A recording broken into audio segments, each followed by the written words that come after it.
Yeah. And we are live. Hi, Kamoya Benjamin here. I just wanted in the studio here. I think this light needs to come down a little bit. My lower part is darker. Let me see how that looks like. As we just log in, let me know when you just get in here. Lovely, lovely. Right there. Thank you. Looking good. I think you pointed towards me a little bit. More. What am I seeing here? Okay.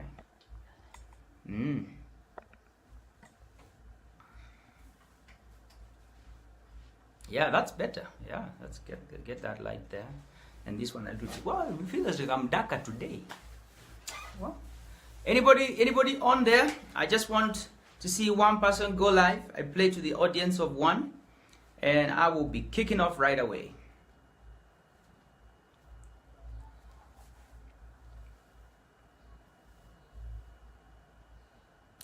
Oh, I see you. Thank you so much. And please check in. Let me know when you get on board so that I can just appreciate you for coming on board. This is the third day of the 21 days of purpose and leadership. And yesterday, we spent some time talking about your skill. We spent some time talking about who you are. And I talked about how you are not what you do, but you are who you have created. You have been created as. I think many people get to the point where they begin to look at themselves and say, I am a banker, an engineer, a strategist, a consultant. And that is really what they do. And what happens is when we become so fluent in the language of what we do, who we are begins to fade in the background, and we really never get to be clear about that. One of the things that I want to really encourage you to do is to become fluent in the language of who you are. Who am I? Who am I? And I shared with you my own example that I am a creative communicator. And I express that ability in many other ways. But I'm first a creative communicator. Yes, I have other gifts in the area of leadership, in the area of helps. I'm a synthesizer. I am detailed. That is who I am. That is my makeup. That is the concept that God brought out. I'm a creative communicator and I express my abilities in different ways. I also went ahead to share with you how you can really identify what it is that you are good at, what it is that is your anchor skill. And I asked you, for most of you probably who are already in the business place, in the marketplace, in employment, you've been sending out CVs, you've been interacting with many other employers, and you've been saying, hey, this is my great skill, this is what I do well. Hey, look at my CV, these are the places I have been to, and these are the things that I've done well. Look inside there, because there lies the gems. There lie the gems of what it is that you are created to do. We cannot talk about purpose and discover purpose if you do not know who you are. Maybe you need to tweet that. You cannot know your purpose if you do not know who you are. You need to hold that strongly, because that's the bottom line. Purpose is the reason for building something. And so the purpose for your existence is intricately connected to who you are, to your wire, to the way you are wired, and to your design. Now, I want to talk to you about very key things today, which is, why is it important to really describe your skill, understand your skill, define your skill, and become good at it? Why is it important? I'm going to share with you a few ways. I don't want this to just be something that, has happened in your life and you're like, oh, this is what I do, this is where I go, these are the things I do, and that's just it. I want you to be at the point where you really are very clear about what it is that you do and why you do it. And one of the ways of understanding your purpose is really knowing why you are created, for what purpose, for what reason, for you to know why you are created. I want to really get to the point where I can interact with most of you in different fora, and you're very clear about what it is that you need to be doing at any space in your life, and you're clear about that. This is the thing. Why is it important to define your skill? This is it. Skill is the foundation for contracts. Skill is the foundation for contracts. Anywhere a contract is being signed, there is a skill that is being transferred, and rewards are being transferred at the same time. Skill is the foundation for contracts. And so if you can begin to understand your skill, then it means you have the opportunity to get good at it. And therefore you get into contracts where for the skill that you provide, value comes back to you, either in monetary gain or in other ways. Skill is the foundation for contracts. If you look at David and Goliath, David went onto the battlefield and he says, what is going to be given to this person who kills this uncircumcised Philistine? And his skill was the foundation for a contract. Again, when he, the king's daughter, and was supposed to be his wife, he said, no, if I'm going to marry this lady, what is the expectation? And Saul said, go and get 100 foreskins.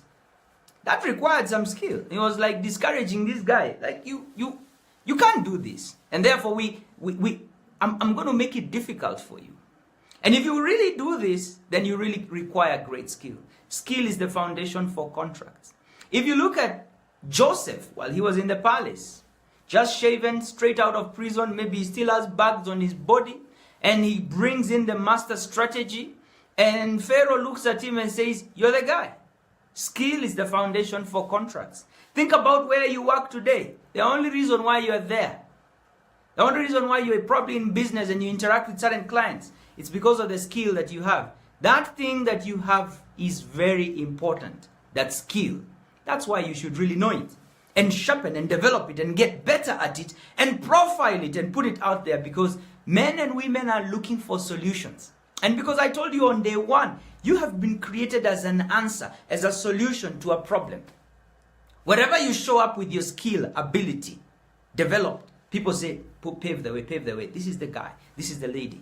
This is the one who is able to do this. You must define your skill. Friends, you must define your skill. Your whole life, the prosperity you desire, the kind of impact you desire globally is dependent on that skill that is resident within you. And just discovering it is the first stage. Okay? And then developing it now is the next place. So that's the first thing. Skill is the foundation for contracts. You need to know that. Okay? The second one, and I've just alluded to it, you cannot develop something that you have not discovered. How will you develop it? How will you invest towards developing your skill? You cannot, because you do not know whether this is it, whether this is the right thing. You cannot know. And I would really urge you to get to this kind of mentality that clarity of who you are, the skill that you have in the marketplace, is going to be the precursor for the levels of investment that you can make in that area of your skill. Joining the John Maxwell team for me was a huge investment. It's a huge investment. And for me, when I was joining, my wife asked me, is really this it? Is this really the thing? Because it was going to siphon chums from our account as a family. And I said, babes, I think this is it. This is it.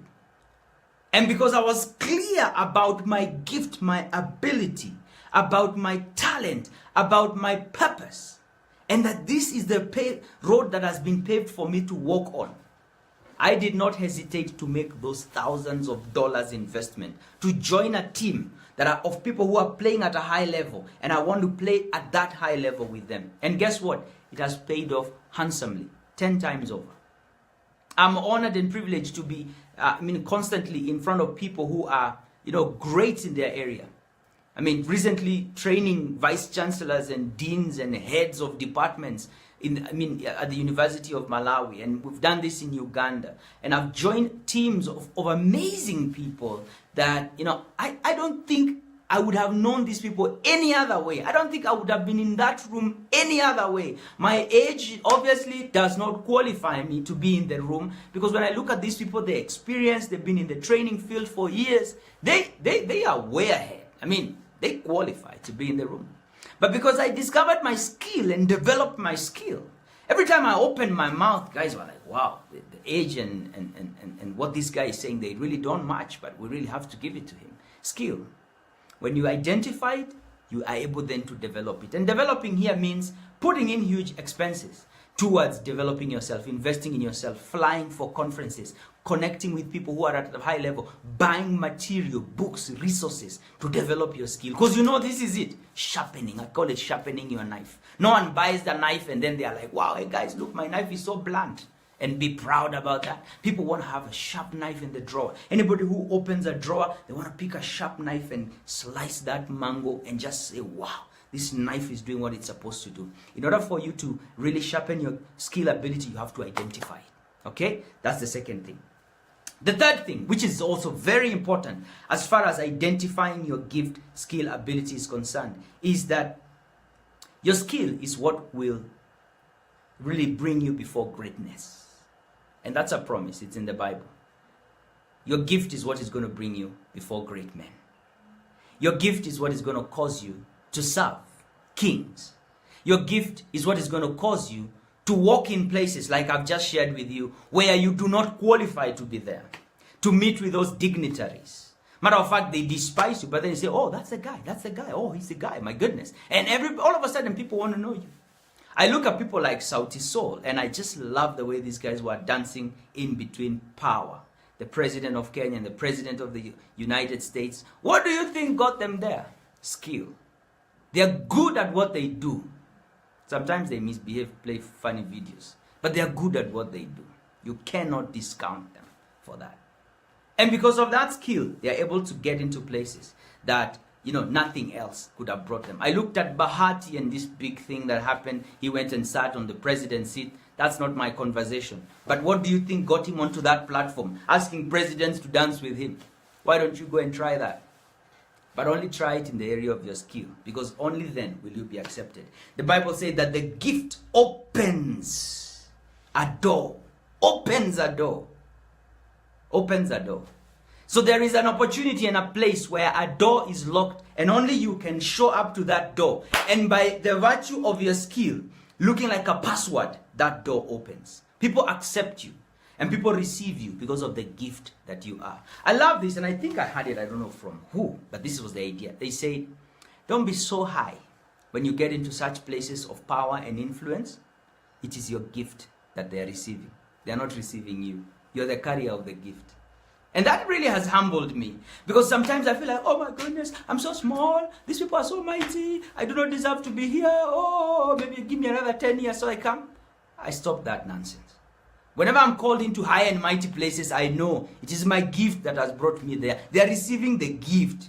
Benjamin, get over yourself. You are Benjamin. The gift is what they are receiving. God did not say, I will open doors for you. He said, the gift will open doors for you. The gift will open doors for you. The gift will open doors for you. If you don't discover your key sweetness, the sweetness, that we pop it, no, this tea is not good. We need so and so. We need some sweetener. We need something. If you do not discover your gift, ability, talent, what you have has been deposited within you, not only is it going to be hard for you to discover your purpose, but even as you just go around your life, you will find it hard to connect and attract net worth kings in your industry. Because the Bible says, see a man who is skilled at what he does. See a man who is knowledgeable, skilled at what he does. He will not serve mere men. He will not serve, other translations say, officials of low rank, useless men, people who are obscure. He will serve kings. Serve kings. And I'm a testament to that. I have served kings, and I continue to serve kings in my industry because of my skill. Because of my skill. Develop your skill. Now, let me tell you what is going to happen if you do not develop your skill. This is something I have seen, and this is dangerous, guys. This is serious. If you do not develop your skill, then this is what happens. Failure to develop your skill, and to identify your skill and to develop your skill, will then mean that you have no clarity and foresight about what the future holds.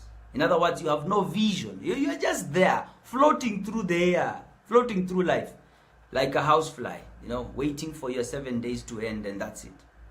Failing to know what your skill is means then that you do not have vision about what could be, which is connected to your purpose, and we'll look at that. We have 21 days here. You have no vision about what could be. You don't have clarity that, hey, I'm a communicator, I'm a speaker. How about I start a 21 days of on Facebook? How about I start an online course? How about I develop materials? You don't go into the depths of really identifying what could be, which is the vision of a better tomorrow, using the skills, gifts, and abilities that God has given you. And because you do not have a vision, majorly, this is what is going to happen. And I'm taking this text from the book of Judges, chapter 16, the story of Samson. Samson was a mighty man, powerful guy. You know the things he did. The guy who would tear apart a lion. The guy who would, kill thousands with the jawbone of a donkey. He was a mighty man. This is what happened to Samson. Samson was strong, but he did not know the significance of his strength. Equally, I think Samson is the kind of guy who just knew he was strong, but that was just it, The guy was just, I can do this stuff. Yeah, I just can do this stuff. But he never really identified so much, kind of going to self-study of his strength. And also self-study of why am I strong? This is not normal. Why am I strong?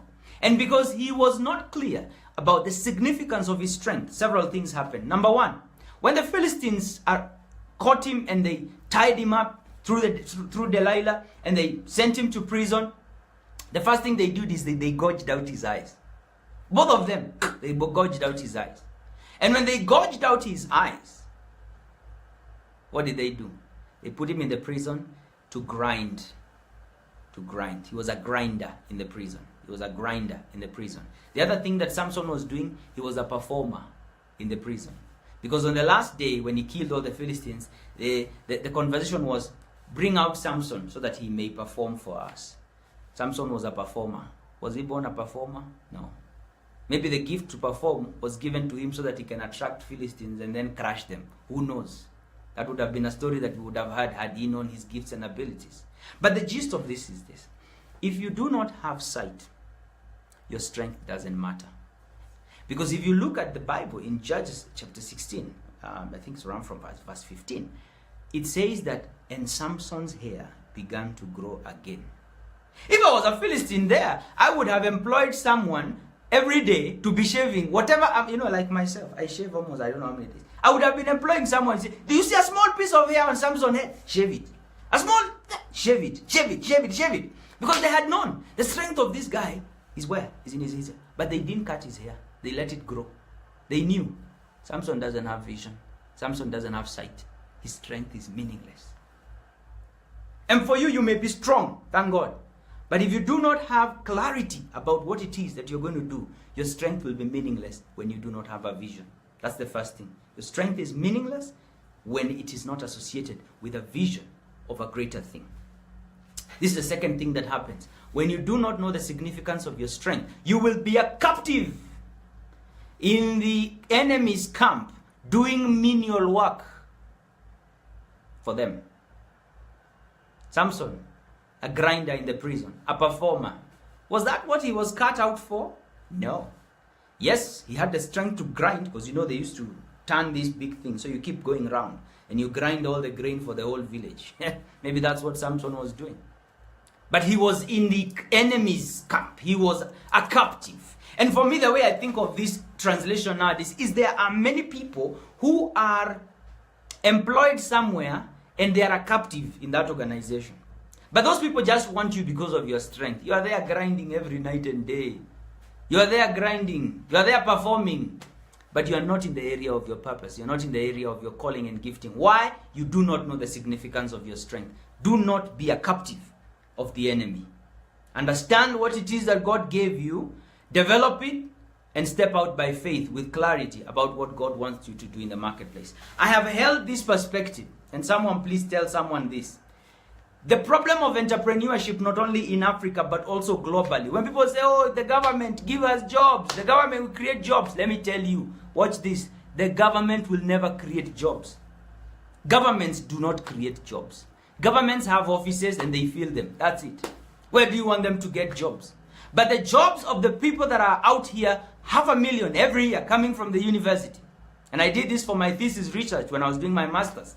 The leadership training gaps of the Youth Enterprise Development Fund. And what I found is that out of the 500,000 people who are coming out from the university every year, hoping to get a chance to be employed somewhere, a majority of those people are lacking opportunities because some people who are employed somewhere are sitting on their gift in the captives, as a captive, in the offices, just sitting behind a desk, grinding for days on end, and sitting on a gift, sitting on an ability, lacking vision. Even though you continue to be strong and you're given accolades and my goodness, this guy is amazing at this thing, your strength continues to grow, but your vision is not there. Your eyes have been gouged out. You're denying people opportunities because you have not reached out into the depths of what it is that God created you for. You must identify your strength. You must identify your ability. Number 3, this is what is going to happen to you if you do not identify the significance of your strength. You will seek counsel from young men, from boys. And boys here is not about age, it's about immaturity. Samson, mighty man, he's there. He doesn't have his eyesight. He's shackled. And he is there. He's been performing and performing and performing. He asks a young lad, please show me where the pillars of this house are. Show me where the pillars are. He was consulting a young man. This is a figurative thing. And you will see it is a truth. People who are mighty in the area of your strength. For instance, like me, who do you think I go to counsel for? I'm clear about my gift. I'm clear about my ability. I'm clear about my vision. Who do you think I go to? I go to people who are mightier. I look and say, my goodness, that guy is doing amazing things. I want to go there and I want to meet him. I want to ask him questions. That's why I joined the John Maxwell team. It's a hefty investment. So I was like, that guy has done many things in the world. He's raised leaders. That's my calling. I want to go in that direction. But when you don't know your gift, ability, strength, talent, you have no clue. You are blind. Though your strength is there, you will seek counsel from lads. Vijana hapo wa mtaa, watu wa geshagi. Hey, unaonaje? Munanionaje? And sometimes the applause of mediocre men satisfies you. Because you don't know better. You don't know better.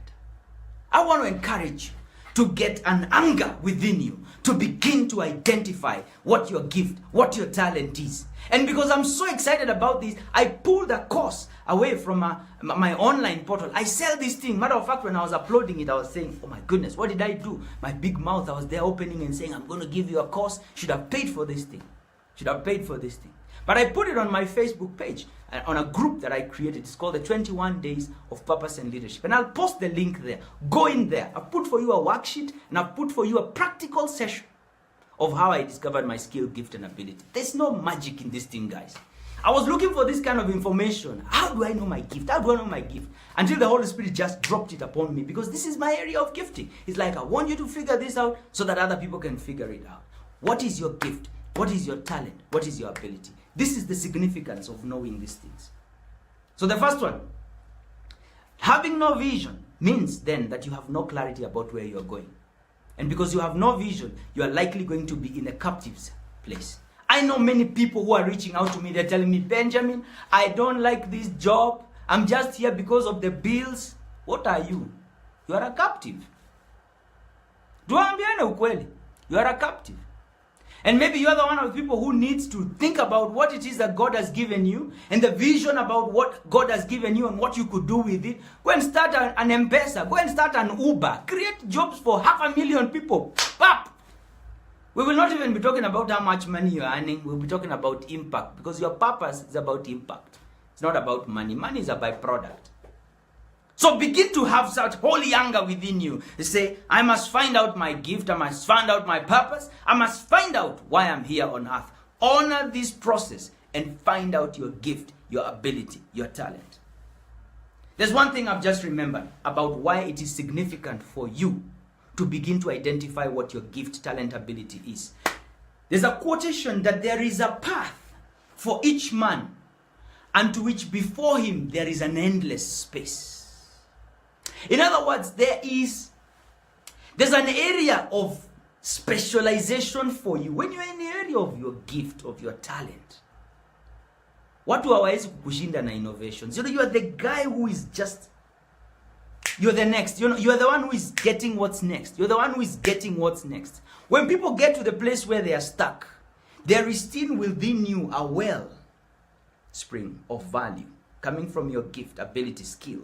And that is what really helps you to identify who you are and launch out into the deep and say, guys, I don't know how I'm getting this, but I'm going to share this with you. It is the difference between getting a good idea and a God idea. And I want you to really be at the point where you really are so soaked in your ability, skill, and talent that you just sit like this and say, what's the next innovation? What's the next solution? What am I going to bring forth into the marketplace? And like Jacob, God gives you a God idea. When you are sleeping in your bed like this, you just dream. 1 + 1 is equals to this. And you will see many, many, many innovations in the world. The formulas of the world. Most of them, these guys got them when they were sleeping. The mathematical formulas. These things they call, I don't know, thermodynamics and all that physics stuff. They got them when they were sleeping. The hallelujah songs, these guys, they just got them when they were sleeping. They may have been walking, awake, sleeping. Ideas just fall in their mind. I walk with a pen and paper or with my phone. Evernote is right there. Because there are ideas that just fall in my mind and I'm like, wow, that is divine. People ask me, how did you know that? Like when I developed one of my courses, it's called the catapult model. Catapult, fair. I developed a course out of that. I even looked at myself in the mirror and said, who are you? I don't know you. But it's because I'm walking in my area of purpose gifting. And what Joseph did is that he got a God idea. Who did that? Who has ever done that?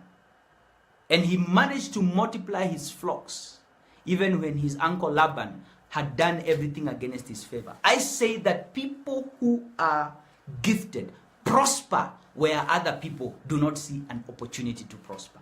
Gifted people do more with less. And because they do more with less, they can get more with less. They don't need thousands and thousands of equipment. They just do a little. And it just boom. Because they are getting God ideas. And the age we are living in right now, as I continue to train and coach and be in the marketplace, I notice something. God ideas are next.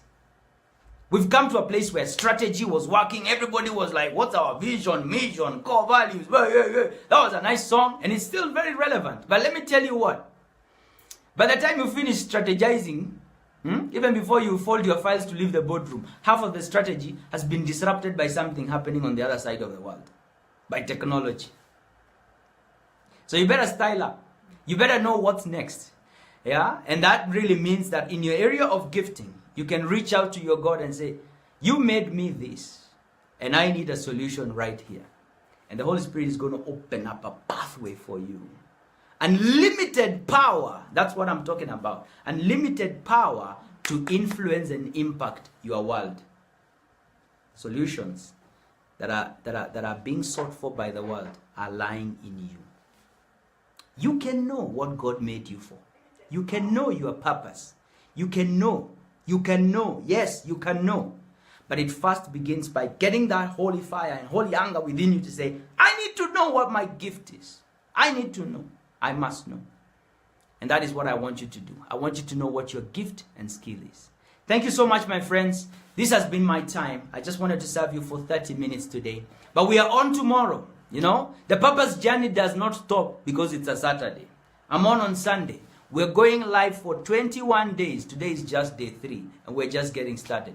I'm not even feeling the fire yet.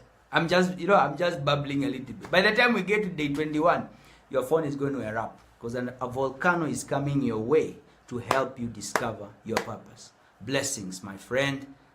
Go and discover your purpose.